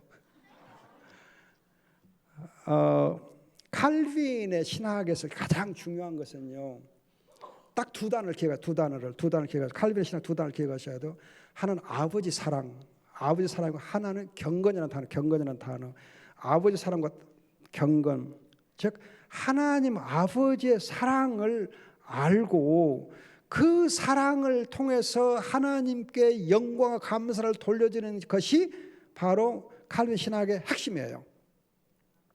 칼빈 신학은 하나님 아버지 사랑하라. 그럼 로마서 5장 8절 보면은, 우리 박 목사님 말씀하셨잖아요. 로마서 5장 8절 보면은 하나님께서 예수 그리스도를 십자가에서 희생을 내어주심으로 자기 사랑을 나타냈다 했잖아요. 그 십자가에 나타난 하나님의 사랑을, 그 아버지의 사랑을 아는 것이 바로 신앙의 핵심이라는 거예요. 그리고 그 아버지 사랑을 알고 아버지께 이사야서 43장 7절 21절인 대로 찬양과 영광을 돌려드리는 것, 이것이 바로 우리의 신앙의 기본이어야 된다는 거예요. 이게 칼빈 신학의 핵심이에요. 두 단어만 알면 돼요. 두 단어만. 아버지 사랑, 경건. 여러분 경건이란 말이 이렇게 성경책을 끼고 있는 거 그 경건이 아니고, 경건이란 말은 사실 경건이라는 단어 같은 단어가 효란 단어, 효도 할 때 효란 단어예요. 효가 뭐예요? 아버지 사랑 알고 아버지께 감사드리는 것이 효잖아요. 그 효의 정신을 갖는 게 바로 신앙의 기본이라는 게 칼빈의 신학의 핵심이에요. 여러분들이 칼빈의 신학하고 칼빈주의의 신학하고 구별해야 돼요. 그래서 지금 한국교회 목사님들 칼빈주의 5대 강령 갖고 칼빈 신학이라고 얘기하는데 그건 아니에요. 주의해야 돼요. 칼빈의 신학은 아버지의 사랑과 그 사랑에 감동해서 아버지께 영광, 감사, 찬송 돌리는 것이 바로 칼빈 신학의 핵심이에요. 왜 그러면 이제 칼빈이 이렇게 아버지 사랑 강조했느냐 하면, 중세 교회에서 신부를 뭐라고 불러요? 파더라고 불러, 파더. 신부가 하나님 아버지 대신 이 못된 것들이 자기가 아버지 역할을 하는 거예요. 그래서 하나님의 아버지 사랑을 뺏어간 거예요. 찬탈해 간 거예요. 그래서 아버지 사랑을 모르게 하고 신부의 사랑만 받게 만드는 거예요. 그 신부에게 맹신하게 만든 거거든요. 이거가 중세 교회의 큰 문제점이었기 때문에 이런 문제점에 대해서 아니다, 하나님이 우리 아버지시다. 여러분 요즘에 또 이제 하나님 아버지의 이름을 찬탈한 것이 있는데, 김일성이 주체사상이 다른 거 아니에요. 주체사상이 뭐냐, 하나님의 아버지신데 김일성의 아버지라는 거예요. 그래서 우리의 어버이 수령, 또 여러분 사도행전 5장 13절 보면 예수 그리스도가 우리의 영도자예요. 영도자인데 김일성 우리의 유일한 영도자 그러잖아요. 그 예수 그리스도의 그 타이틀을 뺏어간 것이 바로 김일성이에요. 또 예수님께서 마태복음 28장에서 내가 살아서 영원히 너희와 함께하겠다 그랬잖아요. 그런데 김일성이가 내가 살아서 영원히 너희와 함께한다 그렇게 가르치거든요. 그게 주체사상이에요. 다른 건 주체사상이 다른 거 아니에요. 하나님이 아버지인데 김일성이 아버지, 예수님이 우리의 유일한 영도자인데 김일성이 영도자, 예수님이 부활승천해서 우리의 대제사장으로서 하나님 우편에서 중보기도 해주시는데 김일성이 지가 살아서 영원히 함께한다 그러거든요. 그게 주체사상이에요. 그래서 여러분 주체사상은 교회를 핍박할 수밖에 없어요. 왜? 라이벌은 있으면 안 되거든. 이 땅에 아버지는 하나밖에 없어야 되고 이 땅에 영도자는 하나밖에 없어야 되고 이 땅에 함께 있어야 할 분은 하나밖에 없어야 되기 때문에 자기가 아버지의 영도자가 돼야 되니까 하나님의 아버지다 하나님 그리스도의 영도자 하면 그거 놔두면 안 되잖아. 그래서 중국 북한이 교회를 그렇게 핍박하고 교회를 박살내고 크리스찬들을 무자비하게 처형하는 이유가 바로 그거예요. 주체사상 때문에 그래요. 그럼 여러분들이 주체사상을 옹호하게 되면 교회를 반드시 핍박할 수밖에 없어요. 교회를 적대시할 수밖에 없어요. 그래서 여러분 지금 왜 보면 교회에 대해서 굉장히 여론을 해도 교회 나쁜 놈들 하고 교회를 굉장히 악평하게 만들어가요. 여론을. 왜? 주체사상이 있는 곳에는 교회를 꼴을 못 봐요. 그걸 여러분 아셔야 돼요. 칼빈이 여러분 왜 아버지 하나님의 사랑을 강조했느냐? 그런 중세교의 문제점 때문에 그랬어요. 그러나 또 한편으로 성경에서 아버지 하나님의 사랑을 우리가 알고 그 사랑에 감동해서 아버지로 만족하고 감사하고 그게 영광, 감사, 찬송 돌리는 것이 우리의 삶의 기본이기 때문에 그걸 강조했어요. 그래서 이제 칼빈은 이런 아버지 사랑과 경건이라는 단어를 중심으로 해서 성부와 성자, 성령 삼위일체도 강조하고 삼위일체 하나님은 바로 사랑의 하나님입니다. 사랑의 공동체다 그걸 강조해요. 다 내어주시는 성부와 성자, 성령 각각 다 내어주시는 분이다 그래요. 그걸 가리켜서 상호 교제, 상호 침투라는 단어를 써요. 그 헬라어로는 페리코레시스라는 단어를 써요. 페리코레시스라고 하는 아주 중요한 단어를 써요. 그렇게 해서 페리코레시스 함께 together, 함께 교제하는 거, together 하는 거, 그걸 삼일체의 핵심으로 가르쳐요. 그러면서 또 한편으로는 예수 그리스도 삼중직, 선지자, 제사, 왕 삼중직을 제대로 가르치기 시작한 사람이 칼빈이에요. 그 이전에 여러분 그리스도 삼중직 강조 안 됐어요. 그 이전에 이제 물론 이제 이 어거스틴 등이 삼일체 교회를 좀 정립하긴 했지만은 삼일체 교회를 가장 정확하게 정립한 사람이 칼빈이고 그리스도 삼중을 가장 정확하게 정립한 사람이 칼빈이에요. 그래서 삼위일체와 삼중직에 대한 신학적인 그런 이제 체계화가 칼빈에 와서 이루어졌어요.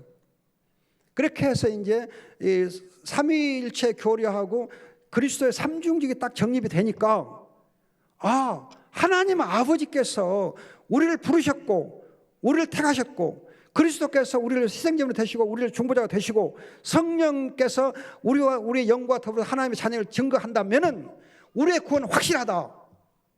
우리의 구원은 확실하다. 왜? 성부 하나님 우리를 부르셨고 성자 하나님이 우리를 죽으셨고 성령 하나님 우리 안에 내주하시고 함께 하나님의 아버지심을 증거해 주니까 로마서 8장 16절 증거해 주니까 성부와 성자 성령 삼위 하나님이 하시니까 우리의 구원이 어쩌겠어요? 확실해. 그래서 영어로 certainty라고 certainty 확실해요. 확실하기 때문에 이 확실성 때문에 내가 구원의 확신을 가질 수밖에 없다는 확신, assurance라고 assurance. 그래서 certainty의 근거에서 assurance, 확신이 있게 된다는 것이 칼빈의 구원론이에요. 그래서 여러분, 한번 이제 이 하나님의 자녀가 된 사람은 결코 구원을 잃을 수 없고 뭐 어쩌고 한다 그렇게 얘기하는 거죠. 구원이 보장돼 있다 얘기하는 거죠. 성부, 성자, 성령 하나님 때문에. 이것이 칼빈의 신학의 구원의 핵심이에요. 핵심. 그래서 칼빈은 말하기를 믿음이 있으면은 본질적으로 구원의 확신을 가질 수밖에 없다 그래요. 따라서 구원의 확신이 없으면 어쩌겠어요? 믿음이 있어요, 없어요? 없는 거예요. 구원에 확신이 없으면 믿음이 없어요. 칼빈의 견해예요. 그러면 여러분들이 구원의 확신을 가지는 게 주관적인 건데, 이 주관적인 구원의 확신을 가지면 어떻게 해야 되느냐? 객관적인 구원의 확실성을 가지면 확신을 갖게 되는 거예요. 그러니까 내가 감정상으로 확신이 있나 없나 조금 흔들릴 수 있어요. 그러나 성부 하나님 나를, 너는 내 것이다, 너는 내 총기다, 너는 내 보배다. 우리 배보람 전사가 참 이름이 좋아요. 보람이 있어요. 하나님이 너는 내 보람이야 그런 거예요. 근데 성이 배씨여서 배보람 그러면 조금 오해받을 수 있어요. 그 보람 전사 날씬하니까 감사해요. 그러니까 아무튼 여러분들이 하나님께서 아버지 우리를 보배롭게 부르셨잖아요. 또 그리스도가 우리를 죽으셨잖아요. 성령 우리를 내주와 증거하시잖아요. 이 사실을 알면 구원이 확실하다는 걸 알기 때문에 확신이 안 흘리게 돼 있다는 거예요. 이게 칼빈의 구원론이에요. 그래서 여러분 주의하셔야 돼요. 그리고 이제 교회론에서 교회의 머리는 그리스도다, 교회의 머리는 그리스도, 교황이 아니다, 그걸 강조하거든요. 이런 칼빈의 신학 사상을 근거로 해서 알미니안주의의 그런 잘못된 이제 교리와 논쟁하면서 나온 것이 웨스민스터 고백서예요. 그래서 이제 웨스민스터 고백서는 뭘 강조하느냐 하면은요, 물론 칼빈의 영향을 받은 것이지만은 하나님의 계시는 지금도 있다. 하나님의 계시 지금도 있다. 또 하나님의 계시는 계시의 말씀, 즉 복음은 능력이 있다. 살아있고 능력이 있다. 그걸 강조 신앙 고백서의 핵심 중에 하나예요. 여러분 복음을 선포하면 악령들이 물러가잖아요. 복음을 선포하면 여러분 치유 역사 일어나잖아요. 복음을 선포하면 거기 능력과 지혜가 있거든요. 하나님의 말씀 이 계시는 살았고 운동력이 있다. 그런데 이 복음의 실체가 누구냐? 바로 예수 그리스도다. 계시의 실체가 누구냐? 무엇이냐? 바로 예수 그리스도다. 그걸 강조한 것이 신앙 고백서의 포인트 중 하나예요. 그래서 여러분들이 이 신앙 고백을 하면은 하나님은 지금도 계시를 주시고 있다. 복음의 말씀이 살아서 역사하게 하고 있다. 또 선지자이신 그리스도께서 성령과 성경을 통해서 말씀을 우리에게 주시고 있다. 그럼 여러분들이 유목사가 가끔 말씀하신 대로 하나님의 말씀이 내게 오늘 임하는 것이 바로 복이다 그러잖아요. 그게 믿음이다 그러잖아요. 성경을 통해서 하나님의 말씀이 오늘 내게 임해야 그게 믿음이에요. 하나님의 말씀 내게 임하지 않으면 여러분 그건 맹탕이 아무것도 아니에요. 그런데 여러분들이 그럼 하나님의 말씀 내게 어떻게 임하는 걸 알 수 있느냐? 성경 말씀을 읽고 묵상하는 중에 보면 그 말씀이 내 가슴에 와서 박혀요. 내 가슴에 감동을 줘요. 그러면서 그 말씀이 내게 임하는 거예요. 그리고 이제 여러분 말씀 임하면 그 말씀이 성취가 돼요. 그래서 그 말씀이 응답으로 나타나요. 기도 응답으로 나타나요. 내가 말씀 임했냐 아니면 어떻게 하느냐? 그 말씀이 역사를 해요. 그 말씀 내 삶에서 증거를 보여줘요. 성취가 돼요. 제가 한 가지 얘기 드릴게요. 제가 대학 3학년 때 서울에서 어떤 선교사님이 광주에 내려오셔서 전남대학교에서 아침에 캠퍼스에 이제 기도회를 하게 되는데 그분이 와서 설교를 하겠다는 거예요. 그때 제가 몸이 엄청 안 좋았어요. 그냥 독감에다 몸살 감기에다 그냥 두통에다 그냥 하여튼 죽을 지경에서 일어서서 걷도 못할 판이었는데 그분이 오신다고 할 수 없이 인사로 제가 이제 리더였기 때문에 갔어요. 가서 보니까 이분이 왔는데 통역할 사람이 없는 거예요. 제가 한 번 통역해 본 일 없어요. 근데 처음으로 통역을 해봤어요. 몸도 엄청 안 좋고 그냥 하는데 통역을 했어요.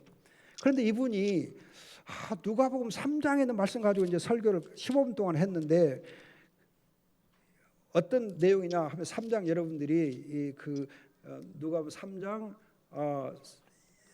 2절에 하나님의 말씀이 광야에서 사가랴의 아들 요한에게 임하였다. 하나님의 말씀이 광야에서 임했다. 그거였어요. 그 설교를 해주는데 통역을 하는데 말씀이 내게 임한 거예요. 임해가지고 그냥 너무 황홀한 거예요. 그러더만은 감기 두통 다 도망가고 열도 도망가고 말씀이 임하니까 그냥 몸이 그냥 이렇게 나서 본 거예요. 치유 역사 일어난 거예요. 근데 그렇게만 이루어지면 끝났으면 그것도 감사하지만 그다음에 어떤 일이 일어났냐. 그래서 제가 이제 그분에게 서울로 그분이 돌아간 다음에 편지를 썼어요. 내가 지금 하나님의 말씀 내가 그때 임했었다. 이렇게 내 몸이 좋아졌다. 감사합니다. 하고 감사 편지를 썼어요. 그러니까 이 선교사님이 감사 편지를 보고 너무 감동해갖고는 자기 하와이 있는 모 교회에다가 선교 보고를 하면서 제 편지를 복사해서 보냈어요. 그 제 편지를 이제 게시판에 붙여놓을 거 아니에요. 어떤 집사님 읽었어요. 감동받았어요. 근데 그때 제 아버지가 야 너는 나하고는 이제 연을 끊자 하고 절연을 선포했어요. 너는 내 아들이 아니다 했어요. 너는 이제 등록금도 소용없고 이 광주 자체는데 쌀도 안 주고 김치도 안 주고 된장도 안 주고 아무것도 안 주고 굶어 죽어라. 하나님 아버지시면 너 살려줄 거다. 이제 너하고 나 끊자 그랬어요. 아버지가 절연한 그 날짜에 그 여자 집사님이 편지를 제가 해온 거예요. 그럼 편지 좀 보냈겠어요. 자기가 기도해 보니까 이 청년이 좀 어렵거든. 그러니까 등록금에다가 생활비 다 포함한 액수를 보내준 거예요. 그리고 우리 아버지가 어쩌겠어요. 놀래. 하나님 살아계시구나. 그리고 그분이 제가 대학을 졸업할 때까지 등록금 다 대주고 생활비 다 대줬어요. 근데 놀라운 것은 그분이 저를 도와주고는 교통사고로 돌아가셨어요.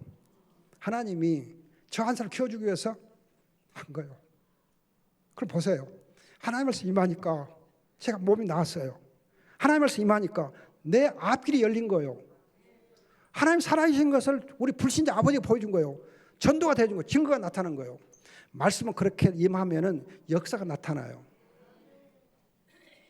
그걸 여러분들이 체험하셔야 돼요. 웨스민스터 고백서의 계시관이 그거예요. 말씀은 살았고 운동력이 있다는 거예요. 지금도 말씀은 살았고 운동력이 있다. 이걸 통해서 역사가 일어난다 하는 거예요. 그러면서 이제 두 가지만 제가 얘기하고 마칠게요. 하나는 중세 교회가 지나치게 양심의 자유를 억압한 거예요. 맹신맹종을 요구한 거예요. 신부에게 맹신맹종해라. 성경도 안 가르쳐주고 그때에 양심의 자유를 선포해요. 신앙 고백서 양심의 자유. 그래서 여러분 기억할 것은 믿음이 있으면은 양심이 더 좋아져야 돼요. 선한 양심, 거짓 없는 양심을 가져야 돼요. 그래서 여러분 디모데후서 보면은 디모데에게 착한 양심, 거짓 없는 믿음을 얘기하잖아요. 그래서 여러분 양심 없는 믿음은 없어요. 그걸 주의하셔야 돼요. 믿음으로 여러분 살 때에 양심과 함께 믿음으로 살아야 돼요. 양심을 속이면 안 돼요. 양심 없는 짓을 하면 안 돼요. 그건 믿음 없는 짓이에요. 양심과 믿음 항상 같이 간다고 하는 것이 여러분 신앙 고백서의 핵심이에요. 여러분 우리 한국 교회가 오직 믿음 그러다가 양심은 전당포 잡혀 먹어도 돼. 그렇게 가르쳐 놓은 거예요. 양심이 밥 먹여주나 그런 것이 교회에서 통한 거예요. 말도 안 되는 짓을 우리 해온 거예요. 그러면서 맹신맹종을 요구한 거예요. 그러면 안 돼요. 양심 없는 믿음 없어요. 믿음 없는 양심은 있어요. 불신자에게는 믿음 없는 양심. 여러분 불신자도 양심이 있는데 우리 믿는 자에게 양심이 없으면 안 돼요. 양심과 함께 믿음이 같이 가요. 그 신앙고백의 핵심이에요. 그런데 여러분들이 이제 이 외성 보면은 양심의 자유를 말하면서 예배를 바로 연결해서 말해요. 즉 양심을 통해서 하나님께 예배를 하라는 거예요. 양심을 가지고 하나님의 율법과 하나님의 말씀을 가지고 예배를 하라는 거예요. 그게 교회가 할 일이라는 거예요. 양심 자유하고 예배하고 같이 가요. 하나님 섬기는 거라고. 그 다음 두 번째는요. 하나는 더는 의지의 자유, 자유의지, 의지의 자유에 대해서 어떻게 얘기하느냐. 알미니안주의는 죄를 범하든 안 범하든 관계없이 모든 사람은 의지의 자유가 있다 그래요. 그래서 내가 복음을 듣든지 말든지 내 마음이다. 복음을 전해라. 듣고 안 듣고 내 마음이다. 그것이 알미니안주의예요. 그런데 우리 칼빈주의는 하나님께서 택하신 자는 때가 되면 은혜로 그 마음의 문을 열어서 복음을 듣게 주신다는 것이 우리의 입장이에요. 그러니까 우리가 하나님께서 전도하게 되면 어떤 사람은 그 마음의 문을 열어줘요. 그렇게 해서 의지의 자유가 회복이 돼요. 그러나 이제 죄를 범했을 때에는 그러니까 여러분 아까 알미나주의는 내가 복음을 듣고 안 듣고 내 마음이다 그런데 반해서 칼빈주의는 복음을 듣고 안 듣고는 하나님의 은혜다 그거예요. 하나님의 택하심과 관련된 하나님의 주권이다 그거예요. 하나님께서 그렇게 역사하신다는 거예요. 그래서 중요한 것은 알미나주의 경우는 모든 사람이 항상 의지의 자유를 누리고 있다. 그런데 반해서 칼빈주의는 이제 웨스트민스터 고백서에는 타락 이전에 아담과 하와에게는 의지의 자유가 있었다. 그런데 아담과 하와가 사탄의 이 시험을 받아 타락했을 때는 의지의 자유를 상실했다. 그래서 영적으로 선을 할 수도 없고 영적으로 전적으로 부패하고 타락했다. 그런데 예수 그리스도께서 오셔서 우리를 그 피로 씻으시고 성령으로 자유케 해주시면은 우리를 이렇게 해방되게 하시면은 여러분 우리 이제 로마서 8장 2절에 있잖아요. 예수 그리스도 안에서 생명의 성령의 법이 우리를 죄와 사함의 법을 자유케 했다. 자유케 하거든요. 그래서 은혜를 입게 되면 예수를 믿어서 은혜를 입게 되면 그 은혜 아래 있게 되면 의지의 자유가 회복이 돼요. 회복이 돼요. 그래서 우리는 열심히 하나님을 섬기게 돼 있어요. 뜨겁게 섬기게 돼 있어요. 몸과 마음과 힘을 다해서 계획을 세우고 그리고 하나님께 열심을 다해서 하게 돼 있어요. 의지의 자유가 회복된 거예요. 따라서 여러분들이 지금은 말씀을 따라서 열심을 내서 여러분들이 교회를 섬겨야 돼요. 그러면 하나님께 성취해 가요. 잠언에 보면 그러잖아요. 계획은 누가 세우더라도 성취하는 하나님께로 말미암다. 내가 열심을 내야 돼. 우리 학생들 공부도 열심히 해야 돼. 그때 하나님 은혜를 주셔서 더 좋은 성적을 내게 하는 거죠. 공부도 안 해놓고 성적 주십시오. 그러면 안 되지. 의지의 자유가 회복되어 있기 때문에 회복된 그 의지를 가지고 열심히 내야 돼요. 그래서 빌립보서 2장 보면은 하나님께서 우리 안에 역사하시면서 어떻게 하느냐. 하나님의 기쁘신 뜻을 위해서 뜻을 정하여 다니엘처럼 뜻을 정하여 열심히 행하게 한다 그래요. 그러면 여러분 신앙 고백에서 어떻게 얘기하냐면 어떻게 단어를 쓰냐면 freely to will and to do라는 단어를 써요. freely to will and to do. 그 말이 무슨 말이냐. 우리 이제 에서 3하고 있으니까 여러분 여기서 영어를 써도 좀 자유롭더라고요. freely 자유롭게 to will 뜻을 정하여 to do 행하게 되어 있다는 거예요. 우리는 이제 은혜를 받게 되면 자유롭게 freely 자유롭게 to will 뜻을 정해서 to do 하나님의 말씀대로 행하게 되어 있다. 내가 열심히 행해야 돼요. 나이든 노처애들 보면 다는 아니 여러분 그러지 않겠지만 이 밖에서 보면 나이든 노처애들이 하나님께서 알아서 하시겠죠. 그렇게 뒷짐지고 그렇게 내 예비 신랑은 언제 주실라나 하고 이렇게 멍청히 기다리는 분들이 있어요. 멍청히 기다리는 사람이 있어요. 아니요. 여러분 장로님한테 가서 내 남자친구 한번 좀 알아봐 주세요. 목사님한테 가서 좀 중매 좀 해주세요. 혹은 막 자기 PR을 해야지. 그렇게 해서 남자친구를 만나야지. 가만히 방구에 처박혀갖고 주님 언제 남자친구 보내주실랍니까? 그건 운명론.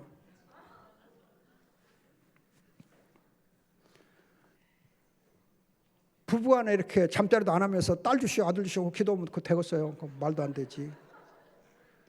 열심히 여러분 부부생활을 하고 그리고 딸 주시오 아들 주시오 하고 기도를 해야 하나님 응답해 주시지. 자기 할 일은 안 하고 그냥 하나님 주시겠죠 기다리면 어느 세월을 줘요. 자, 말씀을 맺겠습니다. 여러분들이 신학이 있는 교회여야 교회가 교회다워져요. 신학을 아는 중직자야 교회를 잘 섬길 수 있어요. 기본적으로 여러분들 그래서 제가 우선 이 세 곳만 소개한 대로 이 웨스민스터 고백서를 바로 배운다. 이걸 꼭 읽으셔야 되고 이 책 제가 갖다 놨거든요. 또 웨스민스터 고백서 이것도 꼭 읽으셔야 되고 또 성경 기독 세계는 제가 선물로 줬으니 꼭 읽으셔야 되고 이 세 권 읽으시면 여러분 기본적으로 신학이 정립이 돼요. 또 교회를 새로 중직자 될 수 있어요. 그래서 우리 예일교회가 광주에서 정말 초대 선교사님들의 선교의 맥을 잇고 신학의 맥을 이어서 선교하는 교회로 우뚝 서고 또 하나님 복을 주실 줄 믿습니다.